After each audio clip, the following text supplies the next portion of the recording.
Market का पंचनामा में आप सभी का स्वागत है। आपके साथ मैं हूं वरुण दुबे। और एक मिक्स ट्रेडिंग सेशन आज के दिन देखने मिला एक्चुअली, क्योंकि हम खोले थे 11,140 के आसपास, 11,150 के आसपास गए, वहां से लगातार फिसलते गए। इनफैक्ट अगर आप पूरा दिन देखें तो काफ़ी उतार चढ़ाव के बीच में मार्केट में आज कारोबार होता हुआ नजर आया और फाइनली जो क्लोजिंग है देखिए 11,100 के नीचे हुई है। अब ये दिक्कत की बात है। अब दिक्कत की बात क्यों है? क्योंकि देखिए कल हम जब बात करें तो 11,200 इसकी बात करते रहे हम कि हाँ भाई 11,200 को कहीं ना कहीं सपोर्ट दिया है। उसके बाद कल हमने देखा था 11,100 के आसपास सपोर्ट लिया था। आज वो 11,100 का सपोर्ट जो है वो भी हमने कहीं ना कहीं तोड़ दिया। तो ये दिक्कत की बात है, ये मैं कह रहा हूँ। लगातार मार्केट का ट्रेंड जो है अब काफ़ी हद तक नीचे आता हुआ जा रहा है और शायद ये ट्रेंड जो है नीचे आते हुए आपको आगे भी दिखेगा। ये एक बहुत बड़ी तकलीफ है, क्योंकि कल हमने देखा था कि एक्सपायरी रिलेटेड मूव देखने मिले थे। तो वो जो हुआ था एक्सपायरी में तो ऐसा लगा था कि प्रॉफिट बुकिंग देखने मिली है और उसके चलते कहीं ना कहीं इश्यूज़ है। लेकिन कल अगर आप देखें तो ग्लोबल संकेत भी काफ़ी ख़राब थे। यूएस में देखिए जीडीपी किस तरह से कम हुई है, वो एक दिक्कत की बात है। वो कहीं ना कहीं दर्शाता है कि यूएस में दिक्कतें काफ़ी ज़्यादा है। इनफैक्ट ग्लोबल ग्रोथ को लेकर दिक्कत है। हालांकि लोगों को पता था कि इस तरह की दिक्कत हो रही है और इस तरह की गिरावट देखने मिल सकती है जीडीपी में, और वही हुआ। लेकिन उसका रिएक्शन जो है ग्लोबल मार्केट्स में देखने मिला, वो तो उभर गए, लेकिन हमारे मार्केट्स पूरे दिन उसके चलते दबाव में देखने मिले हैं। डॉ जोन्स अगर आप देखें तो डॉ फ्यूचर जो है हमारे बंद होते होते वो फ्लैट थे, तो वहाँ से कोई बहुत बड़े संकेत नहीं थे। मेरे ख्याल से हमारे खुद के मोस्टली टेक्निकल संकेत है जो आपको दर्शा रहे हैं कि आपको थोड़ा कूल ऑफ होना है इन लेवल से। नो डाउट उस कूल ऑफ के लिए हो सकता है कि जस्ट फाइंडिंग रीजंस, बट हाँ कूल ऑफ होना है और वो कूल ऑफ हो रहा है। तो इसके लिए आप देख रहे हैं कि मार्केट में इस तरह की गिरावट देखने मिल रही है। दिन और चले इसकी मैं ये नहीं बोल रहा हूँ। तो अगर थोड़े दिन चलता है तो अब यहाँ से 11,050 उसको भी आज तोड़ चुके हैं हम ऑलरेडी। 11,026 के आसपास का हमने लो बनाया था। तो अब ये देखना होगा कि आगे किन लेवल पे हम सपोर्ट लेते हैं। वैसे तो अब मुझे जो सपोर्ट दिख रहा है, इमीडिएट सपोर्ट अगर आप देखें तो ओपनिंग बेसिस पे 11,050 अगर हम नहीं तोड़ते और उसके ऊपर ही खुलते और थोड़ा ऊपर चले जाते तो ठीक है।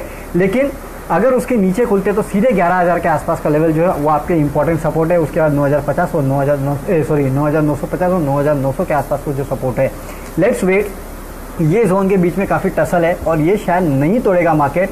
आई होप कि मार्केट इसको नहीं तोड़े, लेकिन अगर गिरावट आई यहाँ से तो इसको मार्केट तोड़ भी सकता है।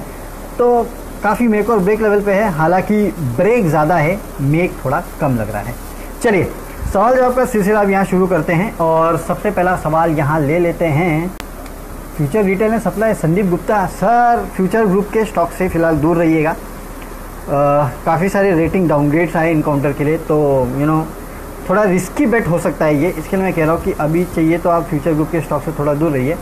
देखते हैं आगे जब क्लैरिटी आएगी तब इन स्टॉक पे ज़्यादा बेटर हम व्यू ले पाएंगे। सीएसए आदित्य जैन एमआरएफ पे 63,200 पे इन्होंने एमआरएफ खरीदा है। अच्छा सर, 63 पे अगर आपने एमआरएफ खरीदा है तो देखिए ऑटो एंसिलरी पे ज़्यादा भरोसा तो है नहीं अभी भी। अगर आप देखें तो कंपनियों की सेल्स में अच्छी खासी गिरावट का अनुमान लगाया जा रहा है।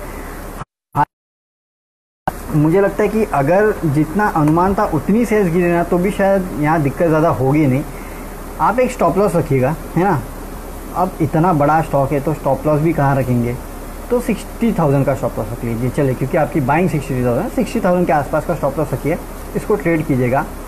देखना पड़ेगा ये कहाँ तक जाता है, लेकिन काफ़ी कुछ डिपेंड करेगा कि जो ऑटो कंपनीज़ है उनके नतीजे कैसे निकल के आते हैं। अगर वहाँ पे जो सेल्स नंबर है उसमें थोड़ा भी इम्प्रूवमेंट हुआ ना सर जी, थोड़ा भी अगर ऐसा हो गया ना, तो फिर आपको ये देखने मिलेगा कि ये जितनी ऑटो एंसिलरी या फिर ऑटो रिलेटेड कंपनीज़ है ना, इनमें तेज़ी होगी। लेकिन अगर डिसअपॉइंटमेंट आया तो ये काउंटर फिर से 55,000 के आसपास के लेवल के पास जा सकता है। इसके लिए मैं कह रहा हूँ कि वो 60,000 का जो लेवल है ना, उसको आप काफ़ी कीनली वॉच करना और देखना कि वहाँ क्या होता है। अगर उसको तोड़ दिया तो दिक्कत है, नहीं तोड़ा तो स्विफ्टली मूव करेगा, लेकिन टाइम लगेगा। 66,000-67,000 के आसपास इनिशियली मूव करेगा, उसके बाद देखते कहाँ जाता है। तो ये ट्रेड है, इसको आपको ट्रेड करना चाहिए। हालांकि अब आपका रिस्क थोड़ा ज़्यादा हो गया, रिवॉर्ड थोड़ा कम है, पर ठीक है, ट्रेड तो ऐसे ही लेना है ना। चलिए अगला सवाल अब यहाँ लेते हैं। अच्छा, फ्यूचर सप्लाई पे तो हम ले चुके हैं। ओके, सन फार्मा 535 चिंतन नाथानी। देखिए सर, ये सन फार्मा के आज नंबर्स आए हैं। नंबर्स में एक्सेप्शनल लॉस के वजह से इस तरह की गिरावट इस काउंटर में देखने मिली थी इनिशियली, उसके बाद उभरा है। 535 आपने मेरे ख्याल से आजकल में ही लिया और एक ट्रेडिंग बेट के तौर पे लिया होगा। मेरे ख्याल से आपने इससे ज़्यादा तो इस काउंटर में लिया नहीं है। वैसे भी लॉन्ग टर्म के लिए काउंटर रखने लायक है नहीं। अगर मंडे को इसके ऊपर देखिए किस तरह की ब्रोकरेज हाउस की रिपोर्ट आती है, अगर कोई अच्छी रिपोर्ट आई तो उसके बाद आप इस काउंटर को हाई थोड़ा बढ़ता है तो निकल जाइए मेरे ख्याल से। अगर आपको फार्मा में रहना है तो इससे अच्छे काफ़ी सारे काउंटर्स है। आप कैडिला ले लीजिए, ग्लेनमार्क ले लीजिए, टोरेंट फार्मा ले लीजिए, इतने अच्छे नतीजे है। ये काउंटर में आप पैसा लगाइए ना। Sun Pharma not a preferred bet at least in pharma space. तो आप इस काउंटर से उछाल में निकलने की मैं आपको सलाह दूंगा।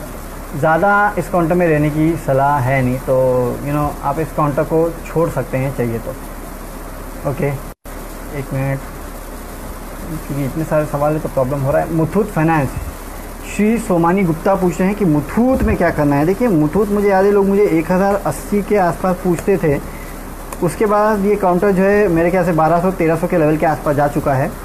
और मैंने आपको थोड़े दिन पहले भी बोला था, ये मुथूट है, MCX है, मन्नापुरम है, इनमें थोड़ी प्रॉफिट बुकिंग आने वाली है। गोल्ड नो डाउट काफ़ी ऊपर चल चुका है, यहाँ से और ऊपर जाएगा। कुछ लोग तो आप 60-60 हज़ार की बात करने लगे हैं गोल्ड पे। तो उन लेवल से अगर गोल्ड जाएगा तो मुथूट मन्नापुरम और चलेंगे। लेकिन फ़िलहाल के लिए मेरे ख्याल से एक प्रॉफिट बुकिंग का समय इन काउंटर्स में आ चुका था वैसे भी, और ये काउंटर्स में प्रॉफिट बुकिंग आ भी चुकी है। मुझे जस्ट देख लेने दीजिए इस काउंटर का 52 वीक हाई क्या है, 1400 के आसपास है। और काउंटर फिलहाल 1240-1250 के आसपास मेरे ख्याल से ट्रेड कर रहा है। एक मिनट, 1400 का हाई 1250 के आसपास ट्रेड कर रहा है ना। अगर आप बाय करना चाहते हैं ना तो थोड़ा स्टैगर्ड वे में बाय करना। फिलहाल थोड़ा बहुत पैसा लगाइए, रुकिए, 1200 के लेवल के आसपास इस काउंटर को आने दीजिए। अगर वो लेवल पे आता है ना तो फिर पैसा लगाने के आपके अच्छे मौके होंगे। अगर आपके पास पोर्टफोलियो में है तो पार्शियल प्रॉफिट बुकिंग की मैं आपको सलाह दूंगा, कंप्लीटली नहीं, क्योंकि अगर सोना 60,000 जाएगा तो यहाँ से फिर से 1500 तक चला जाएगा ये काउंटर। लेकिन उसके पहले एक बार सोना गिरेगा, इतना तो पक्का है। स्ट्रेट चल रहा है वो, कहीं यहाँ वहाँ देखना नहीं, दाएं बाएं सीधा चलते जा रहा है। सीधा चलेगा, थोड़ा तो रुकेगा, स्पीड ब्रेकर कहीं तो आएगा। जिस दिन वो स्पीड ब्रेकर आएगा और वहाँ से बॉटम होके फिर से गोल्ड वापस जाएगा ऊपर, तब आपको फिर से देखने मिलेगा मुथूट, मन्नापुरम, MCX जैसे काउंटर में फिर से तेज़ी देखने मिलेगी। पार्शियल प्रॉफिट बुक कीजिएगा। और अगर आप एकदम लॉन्ग टर्म का सोचते हैं यहाँ से 2 साल का, तो मैं तो यहाँ पे आपको होल्ड की सलाह दूंगा, उसमें कोई प्रॉब्लम है नहीं। अच्छा, एस धवन जी आज SBI कार्ड पे पूछे, SBI कार्ड में क्या करना चाहिए sir. SBI card always keep it in your portfolio. फिलहाल 726 पे चल रहा है, 1000 रुपये का भाव मैं इस काउंटर पे देख रहा हूँ। इसके लिए मैं हमेशा इस प्लेटफॉर्म पे कहता हूँ 500 रुपये भी मैंने कहा था SBI कार्ड रखिए। इन लेवल्स पे भी कह रहा हूँ SBI कार्ड को रखिए, पैसा बनेगा, इतना पक्का है। अभी काफ़ियों का तो बन गया होगा, जितनों का नहीं बना उनका बनेगा। अच्छा, जय राजपूत इंडिगो, ओके। अब देखिए सर, अब वो जो उनको काफ़ी सारे नॉर्म्स फॉलो करने थे उसको नवंबर तक बढ़ा दिया, तो इंटरग्लोब के साथ वो दिक्कत है। अब जिस लेवल पे ये काउंटर है 950 के आसपास, यहाँ से प्रॉब्लम ये है कि देखिए मेरे को ये इंटरग्लोब है, PVR है, इन काउंटर्स पे ज़्यादा फ़िलहाल भरोसा नहीं है, क्योंकि इन लोगों को राहत मिलने की अनुमान बिल्कुल नहीं है। ये उम्मीद बिल्कुल नहीं है कि इन कंपनियों को राहत मिलेगी। दिक्कत होने वाली है। लॉकडाउन जब तक चलता रहेगा, जब तक दवाई नहीं मिलेगी ना, तब तक मुझे लगता नहीं कि किसी एयरलाइन को फ्रीली एकदम बिना रूल्स रेगुलेशन के उड़ने मिलेगा, या किसी सिनेमा हॉल को पूरी तरह से खुलने मिलेगा। ये सब दूर की बात है। नो डाउट ऐसा नहीं है कि कभी नहीं होगा, ये होगा। जिस दिन होगा ये उतने ही एक्सट्रीम बाउंस बैक भी दिखाएंगे। अगर एविएशन स्पेस में कहीं रहना है तो InterGlobe is a very good bet, but not at this level sir. Problem यही है जाएगी। फिलहाल 950 के आसपास ट्रेड कर रहा है, 1000 रुपये के आसपास इस कंपनी को एक साइकोलॉजिकल 50 DA में भी है और साइकोलॉजिकल लेवल भी है। तो अभी मत खरीदिए। अगर यहाँ से नीचे जाता है तो गिरावट में खरीदारी के मौके होंगे, अगर 1 साल का भी व्यू लेना चाहते हैं। लेकिन ज़्यादा क्वांटिटी में मत खरीदना सर, क्योंकि ये जो इंडस्ट्रीज़ है ना, इनमें डिस्ट्रप्शन कितना बड़ा है ये कहना अभी काफ़ी जल्दबाजी होगी। जब तक पूरी तरह से चालू नहीं होता, मैं ये नहीं कह सकता कि पूरी तरह से डिस्ट्रप्शन खत्म हो चुका है और यहाँ से आपको बहुत अच्छा मूव देखने मिलेगा। हाँ, इस सेक्टर में रहना है तो IndiGo is a preferred bet. Disruption कहाँ तक होगा कहना मुश्किल है, तो उस लिहाज से मैं कह रहा हूँ कि एकदम ज़्यादा पैसा भी मत लगा देना, तो प्रॉब्लम हो सकती है। Abhay Prabhu, Bharti Airtel long term view after results. देखिए, भारती एयरटेल मेरा प्रीफर्ड बेट है और रहेगा। तो रिजल्ट्स में अगर आप वैसे देखें ना, तो एयरटेल का आरपू कितना बढ़ा। अब मैं सिर्फ टेलीकॉम की बात कर रहा हूँ। एयरटेल का आरपू कितना बढ़ा, 154 से बढ़ के 157, 3 रुपया। जियो का आरपू कितना बढ़ा, 130 से 140, 10 रुपया। अब ये एक पिक्चर मुझे बता रहा है कि आरपूज बढ़ेंगे, इतना पक्का है। ज़्यादा किसके बढ़ रहे हैं, मैग्नीट्यूड किसका ज़्यादा है वो आपको देखना है। मैग्नीट्यूड वाइज अगर आप देखें ना, तो रिलायंस का मैग्नीट्यूड काफ़ी ज़्यादा है आरपूज बढ़ने में। तो उस कंपनी को एक बहुत बड़ा फ़ायदा होने वाला है अगर आरपूज बढ़ेंगे भी। तो आई वोंट बी सरप्राइज, वैसे कभी होना तो नहीं चाहिए, ऐसा मुझे लगता नहीं होगा, बट अगर कभी ऐसा हो गया कि भाई रिलायंस के आरपू भारतीय एयरटेल से ज़्यादा हो गए तो यू नेवर नो, ऐसा होगा नहीं, मुझे लगता नहीं, पता नहीं, बट दिस इज़ ये तो बिजनेस है, आगे देखेंगे इसमें क्या होता है। बट जो मैग्नीट्यूड है वो रिलायंस जियो का ज़्यादा अच्छा पड़ रहा है। तो अगर आपको सही में पैसा लगाना है ना अगर टेलीकॉम स्पेस में, तो रिलायंस जियो इज़ द बेस्ट बेट। ये अब एक ग्लोबल टेक जाइंट बन चुका है, इसके लिए बोल रहा हूँ मैं, तो ये सबसे बेस्ट बेट है। दूसरा बेस्ट बेट भारतीय एयरटेल है, नो डाउट। भारतीय एयरटेल को रखिए अपने पोर्टफोलियो में, 555 के आसपास सेट कर रहा है। 600 का लेवल तो आपको ये काउंटर कंफर्म दिखाएगा कुछ दिनों में, और उसके आगे अगर लॉन्ग टर्म के लिए रखते हैं तो मुझे यहाँ पे 800-900 के आसपास के लेवल भारतीय एयरटेल में साफ दिखते हैं भाई। बहुत अच्छी कंपनी है, रखिए अपने पोर्टफोलियो में। अच्छा, आशीष खंडेलवाल डिक्सन टेक्नोलॉजी से पूछते हैं कि डिक्सन टेक में क्या करना है। देखिए डिक्सन टेक ये एक अलग अपनी टेरिटरी में चल रहा है सर जी। एक बात याद रखिए, मैंने याद है आपने मुझे काफ़ी लोगों ने 5,500 के आसपास के लेवल पे पूछा था। इनफैक्ट मैंने खुद ने 5,200 के आसपास रेकमेंड किया था, लेकिन जब ये 6,000 पहुंचा था तो मुझे लगा था हो गई, काफ़ी रैली हो गई। बट जिस तरीके से चल रहा है मुझे लगता है ये रैली रुकने वाली नहीं है। अब प्रॉब्लम क्या है, क्योंकि देखिए आप एक बात समझिए, जब भी चेंजेस आते हैं, बदलाव जिसको हम कहते हैं, जैसे कि रिलायंस ने टेलीकॉम स्पेस में बदलाव किया, वो बदलाव अनप्रेसिडेंटेड था, किसी को नहीं पता था कि ऐसा बदलाव होने वाला है, क्योंकि इसको गॉज करना काफ़ी मुश्किल होता है। ऐसे ही जिस स्पेस में डिक्सन टेक्नोलॉजी काम कर रही है और जिस तरीके से आत्मनिर्भर भारत के बारे में बातें की जा रही है, वो जो बदलाव होगा ना उसको गॉज करना काफ़ी मुश्किल है। कहाँ तक वो लेके जाएगा मुझे नहीं पता। जब मैं लोगों से बात करता था तो मुझे याद है लोग बोलते थे कि ये 10,000 तक चला जाएगा। मुझे कुछ लोगों ने ये तक कहा है, मैं मानने को तैयार नहीं था कि 10,000 तक जाएगा। 5,200 से 6,000 गया, मुझे लगा कि हो गया, बट नो, 7,500 पे काउंटर आया है। अगर उन लोगों की सही माने 10,000 भी जा सकता है सर, ये मैं आपको बोल रहा हूँ कि क्योंकि ये चेंजिंग लैंडस्केप ऑफ बिजनेस है, ये कोई छोटी मोटी बदलाव नहीं है, ये एक ऐसा फंडामेंटल बदलाव हो रहा है आत्मनिर्भर भारत, जो कि आपका पूरा लैंडस्केप चेंज कर देगा डिक्सन टेक्नोलॉजीज़ के लिए। इसके लिए मैं बोल रहा हूँ रखिए। थोड़ा गिरावट आती है मेरे ख्याल से, स्टैगर्ड में बाइंग करेंगे, एसआईपी की तरह आप इसमें ज़्यादा बेटर होगा, बाइंग करिए हर महीने जितने आपको शेयर लेने, 2 शेयर 4 शेयर वैसे लेके इसको एक्यूमुलेट करते जाइए। लेट्स सी आगे कहाँ जाता है। फंडामेंटल्स अच्छे हैं, स्टोरी काफ़ी अच्छी है, हो सकता है आगे जाके तेज़ी भी देखने मिले, बट वही होता है कि भाई इतना चल चुका है, आगे क्या, ये सबसे बड़ी प्रॉब्लम होती है इसके लिए। ओह 1766, अरे आशीष सर कब लिया आपने खंडेलवाल जी 1766 पे? भाई आपको सल्यूट सबसे पहले तो, इतना अच्छा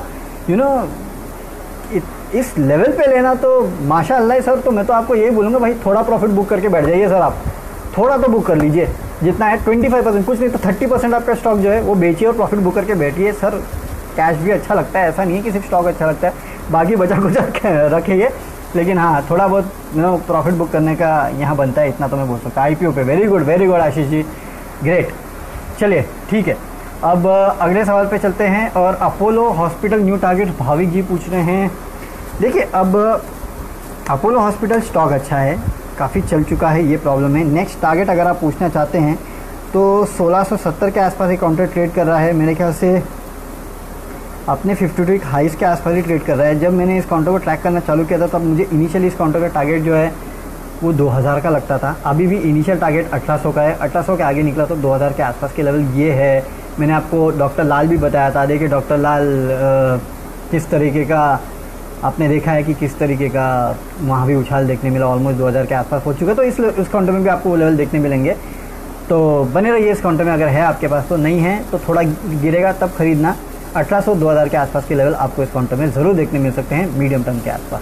चलिए इसी नोट पे आप विदा लेते हैं। कल आपके साथ फ्री, कल तो नहीं जुड़ेंगे क्योंकि कल छुट्टी है, सैटरडे है, परसों संडे है, तो कल परसों नहीं जुड़ेंगे, लेकिन मंडे आपके साथ फिर इसी प्लेटफॉर्म पे जुड़ेंगे। तो आपके जो बच्चे कुछ सवाल है उनका जवाब देंगे। साथ ही साथ मंडे सुबह हमारे साथ जुड़ेगा 7 बजे, तो आपको बताएंगे ग्लोबल क्यूज़ कैसे हैं और इंडियन मार्केट्स को कैसे ट्रेड करना है, कौन से इंपॉर्टेंट लेवल्स है जहाँ पे आपको नजर रखनी है। तब तक के लिए see you, goodbye and have a happy weekend.